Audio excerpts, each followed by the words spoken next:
आप लोगों ने कभी न कभी तो गौर की होगी, किसी के बाल काले होते हैं तो किसी के सुनहरे, किसी की आंखें नीली होती है तो किसी की भूरी, कोई लंबा होता है तो कोई छोटा, यहाँ तक कि कोई बचपन से ही दुबला पतला और कमजोर होता है और कोई शुरुआत से ही बहुत ही हेल्थी। कभी सोचा है ऐसा क्यों हर इंसान का शरीर, उसका लुक और उसकी आदतें एक दूसरे से अलग होती है। दो भाई एक ही घर में पैदा होते हैं, एक ही खाना खाते हैं, लेकिन फिर भी उनकी पर्सनैलिटी अलग होती है, क्यों? हेलो दोस्तों, मैं हूं हर्ष और मेरी आपसे रिक्वेस्ट है कि वीडियो एंड होने से पहले आप मेरी वीडियो पर अपना एक लाइक ज़रूर दें। दोस्तों, हर इंसान की बॉडी के अंदर कुछ ब्लूप्रिंट्स होते हैं जिन्हें हम जेनेटिक्स कहते हैं। आपने अपनी पूरी लाइफ में जेनेटिक्स तो जरूर ही सुना होगा। ये जेनेटिक्स ही डिसाइड करते हैं कि आपकी आंखों का कलर कैसा होगा, हाइट कितनी होगी, आपकी हेल्थ कैसी होगी, यहाँ तक कि आपका बॉडी स्ट्रक्चर भी कैसा होगा। दोस्तों, मैं सिंपल शब्दों में बता दूं, जेनेटिक्स असल में एक साइंस होती है जो कि जीन्स, डीएनए और हेरिडिटी को स्टडी करती है। जीन्स एक तरह का बायोलॉजिकली कोड होता है जो डीएनए के अंदर स्टोर हुआ होता है। यही कोड डिसाइड करते हैं कि एक ऑर्गेनिज्म कैसा दिखेगा, उसका ट्रेट्स कैसा होगा और वो अपने पेरेंट्स से कैसे मेल खाएगा। फॉर एग्जाम्पल, अगर आपके पापा की हाइट ज़्यादा है और माँ की आंखें ब्राउन है तो चांस है कि आप भी उन्हीं ट्रेट्स को कॉपी करेंगे। लेकिन कभी कभी पेरेंट्स लंबे होने के बाद भी बच्चे की हाइट कम रह जाती है। ऐसा होने के पीछे मेनली दो ही कारण होते हैं। पहला रिसेसिव जीन्स और दूसरा खुद उसका शरीर, क्योंकि शरीर कई बार जीन्स डेवलप ही नहीं कर पाता और उस व्यक्ति की हाइट छोटी रह जाती है। कई बार ऐसा भी होता है कि पेरेंट्स की हाइट कम होती है जबकि उसके बच्चे की हाइट काफ़ी ज़्यादा हो जाती है। ऐसा होने का मेन रीजन होता है कि जो जीन्स उनके पेरेंट्स के अंदर डेवलप नहीं हो पाए, वो जीन्स उनके बच्चों के अंदर डेवलप हो जाते हैं और उनकी हाइट ज़्यादा हो जाती है। दोस्तों, अब देख लेते हैं कि हमारे जेनेटिक्स आखिर काम कैसे करते हैं। कैसे आपकी हाइट आपके पापा जितनी होगी और आपकी आइज आपकी मोम जैसी होगी, या फिर आपकी आइज अपने पापा जैसी होगी, या और आपकी हाइट आपकी मोम जैसी होगी, और आपके अंदर किस प्रकार के जेनेटिक्स होंगे।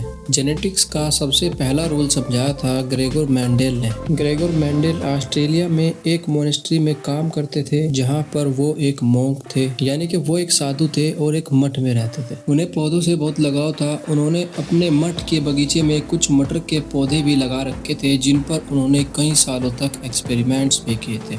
मेंडेल ने देखा, जब किसी लंबे पौधे को छोटे पौधे के साथ क्रॉस किया जाता है तो पहली जनरेशन में सिर्फ लंबे पौधे ही निकलते हैं, जिसका मतलब है लंबे ट्रैट्स ने छोटे ट्रैट्स को दबा दिया। जिसके बाद उन्होंने 4 अलग अलग जनरेशन के पौधों को आपस में क्रॉसिंग कराया और देखा कि इसका रेशियो तो 3.1 आता है। उन्होंने देखा सिर्फ एक बार ही छोटा पौधा निकला जबकि लंबे पौधे 3 बार निकले। इससे मेंडेल ने कंक्लूड किया, ट्रांस जीन्स के जरिए ट्रांसफर होते हैं। कुछ जीन्स डोमिनेट होते हैं जैसे कि टॉलनेस और कुछ जीन्स रिसेसिव हो जाते हैं जैसे शॉर्टनेस, और जीन्स एक जनरेशन से दूसरी जनरेशन तक फिक्स रूल के अकॉर्डिंग जाते हैं। लेकिन दोस्तों, कभी कभी जेनेटिक रूल टूट जाता है और शरीर में विकार आ जाता है, जिसे जेनेटिक्स डिसऑर्डर भी कहते हैं। ये ऐसी डिजीज होती है जो जीन्स के गलत फंक्शनल की वजह से होती है। कभी कभी डीएनए में म्यूटेशन हो जाता है, तो कभी क्रोमोसोम में डिफेक्ट, और कभी कभी कोई मिसिंग या एक्स्ट्रा जीन्स भी आ जाते हैं। दोस्तों, चलिए इसे एग्जांपल्स की मदद से बिल्कुल आसानी से समझ लेते हैं। पहला एग्जांपल डाउन सिंड्रोम ले लेते हैं। ये एक जेनेटिक डिसऑर्डर होता है जो तब होता है जब एक व्यक्ति के पास क्रोमोसोम 21 की एक एक्स्ट्रा कॉपी होती है। नॉर्मली वुमेन्स के पास 46 क्रोमोसोम होते हैं जिसमें 23 पेयर्स होते हैं, लेकिन डाउन सिंड्रोम वाले इंडिविजुअल के पास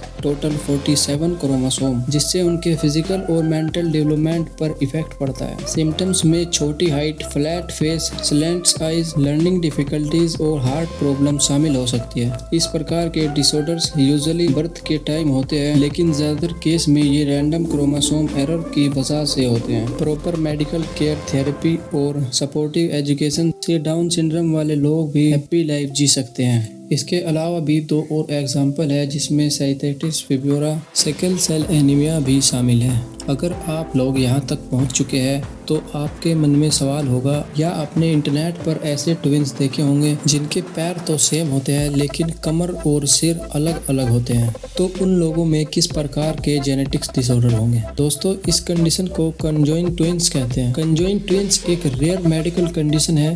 ये कोई जेनेटिक डिसऑर्डर नहीं होता, बल्कि एक डेवलपमेंटल और एबनॉर्मल कंडीशन होती है। ये तब होता है जब एक फर्टिलाइज्ड एग डिवाइड तो होता है आइडेंटिकली ट्विंस बनाने के लिए, लेकिन डिवीजन पूरा नहीं हो पाता और दोनों बेबीज के बॉडी पार्ट्स एक दूसरे से जुड़ जाते हैं, जैसे चेस्ट, हेड, एब्डोमेन या स्पाइन। ये कंडीशन इतनी रेयर होती है कि ये 2 लाख लोगों में से सिर्फ एक को ही होती है। कुछ केसेस में ट्विंस ऑर्गन शेयर करते हैं लाइक लिवर और हार्ट, और जिससे उनका सर्जिकली सेपरेशन कॉम्प्लिकेटेड भी हो जाता है। इनके अलावा दोस्तों, आपने देखा होगा कुछ बच्चों के हाथ पैर जन्म से ही मुड़े हुए होते हैं या उनकी हड्डियां टेढ़ी मेढ़ी होती हैं। ये कंडीशन नॉर्मल नहीं होती, इसे जेनेटिक डिसऑर्डर में रखा गया है। सबसे पहले एग्जांपल लेते हैं आर्थोग्राफोसिस। इस कंडीशन में जॉइंट्स स्टिफ हो जाते हैं और बच्चा अपने हेल्थ पेयर्स प्रॉपर्ली सीधे नहीं कर पाता। दूसरा एग्जाम्पल ऐसे डिसऑर्डर का है जिसमें लोग ब्रेथली बोन डिजीज भी कहते हैं। इसमें बोन बहुत ही कमजोर यानी कि फ्रेगली हो जाती है, जिसके कारण वो बार बार फ्रैक्चर होती जाती है और हड्डी टेढ़ी मेढ़ी ग्रो करने लगती है